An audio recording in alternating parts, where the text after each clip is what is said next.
13 दिसंबर 1971। बंगाल की खाड़ी का पानी ऊपर से शांत था, लेकिन उसकी गहराइयों में दुनिया की सबसे बड़ी ताकतें आमने सामने थीं।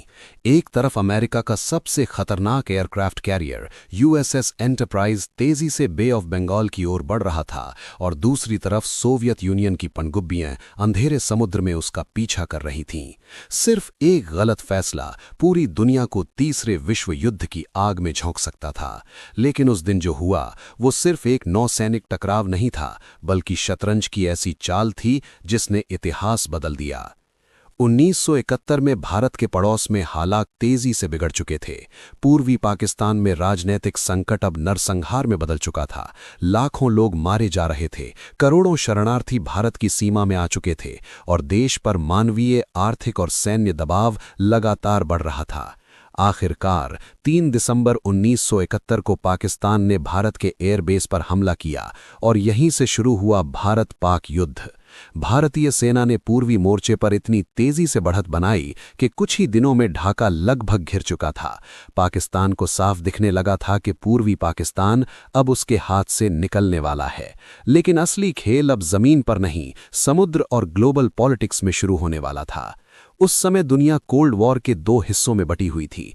अमेरिका पाकिस्तान के करीब था और सोवियत यूनियन भारत के साथ स्ट्रेटेजिक पार्टनरशिप में खड़ा था। जैसे जैसे भारतीय सेना ढाका के और करीब पहुंची, वॉशिंगटन में बेचैनी बढ़ने लगी।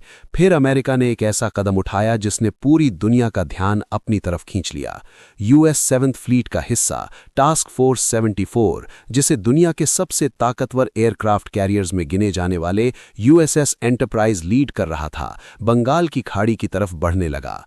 ऑफिशियल रीजन दिया गया कि अमेरिकन सिटीजन्स को इवैक्यूएट करना है, लेकिन असली संदेश कुछ और था। ये भारत के लिए एक साफ वार्निंग थी कि अगर उसने ढाका तक अपनी एडवांस जारी रखी तो अमेरिका समुद्र से दबाव बना सकता है। दिल्ली में उस वक्त तनाव अपने चरम पर था। एक तरफ भारतीय सेना जीत से कुछ ही कदम दूर थी, दूसरी तरफ अमेरिका का 7th फ्लीट समुद्र में मौजूद होकर साइकोलॉजिकल प्रेशर क्रिएट कर रहा था। अगर अमेरिका सीधे इंटरफियर करता तो हालात बेहद खतरनाक हो सकते थे। लेकिन यहीं पर सामने आई वो चाल जिसने पूरी बाजी पलट दी। कुछ ही महीने पहले प्रधानमंत्री इंदिरा गांधी ने सोवियत यूनियन के साथ treaty of peace, friendship and cooperation sign की थी। उस ट्रीटी का असली स्ट्रेटेजिक महत्व अब सामने आने वाला था। जैसे ही दिल्ली को यूएस फ्लीट की मूवमेंट की खबर मिली, मॉस्को तुरंत सक्रिय हो गया। सोवियत यूनियन ने अपने पैसिफिक फ्लीट के युद्धपोतों और अटैक सबमरीन्स को व्लादिवोस्टॉक से हिंद महासागर की तरफ रवाना कर दिया। उनका मिशन साफ था, यूएस टास्क फोर्स 74 को शैडो करना। ऊपर समुद्र की सतह पर अमेरिका का विशाल एयरक्राफ्ट कैरियर आगे बढ़ रहा था, जबकि नीचे समुद्र की गहराई में सोवियत सबमरीन्स उसकी हर मूवमेंट ट्रैक कर रही थीं। कोई गोली नहीं चली, कोई मिसाइल लॉन्च नहीं हुई, लेकिन हर सोनार पिंग, हर रेडार सिग्नल और हर टर्न एक शतरंज की चाल बन चुका था। अमेरिका ने अपनी सबसे ताकतवर क्वीन बोर्ड पर उतार दी थी, लेकिन रूस ने अपने हिडन पीसेस एक्टिवेट कर दिए थे। यूएसएस एंटरप्राइज जैसे जैसे आगे बढ़ा, उसे साफ एहसास हो गया कि आसपास सोवियत नेवल यूनिट्स मौजूद हैं। अब अमेरिका के सामने सबसे बड़ा डिलेमा था।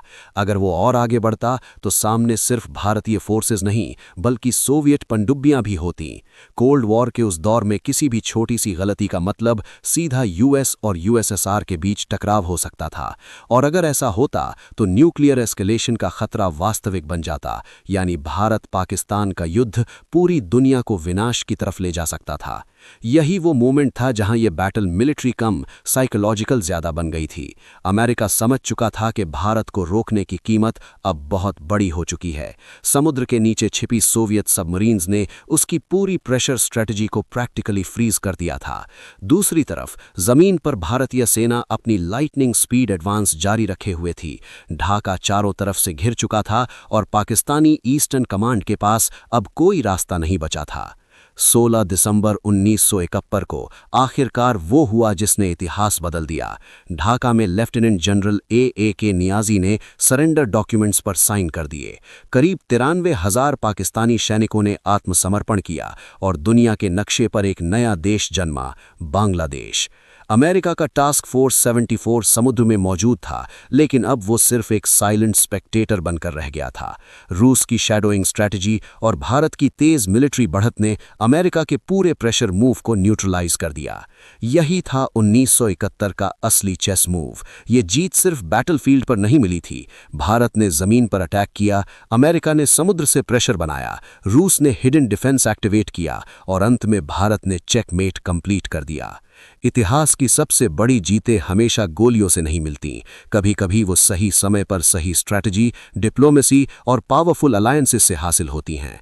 1971 की ये कहानी सिर्फ भारत की मिलिट्री विक्ट्री नहीं थी, बल्कि एक ऐसा मास्टर स्ट्रोक था जिसने दुनिया को दिखा दिया कि सुपर पावर्स की सबसे बड़ी चाल भी सही काउंटर मिलने पर रुक सकती है।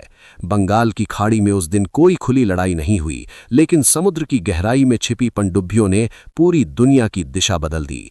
शायद इसीलिए 1971 का ये मोमेंट इतिहास में हमेशा एक ऐसी शतरंज की चाल के रूप में याद किया जाएगा जिसने बिना गोली चलाए अमेरिका के सबसे ताकतवर नेवल प्रेशर को रोक दिया।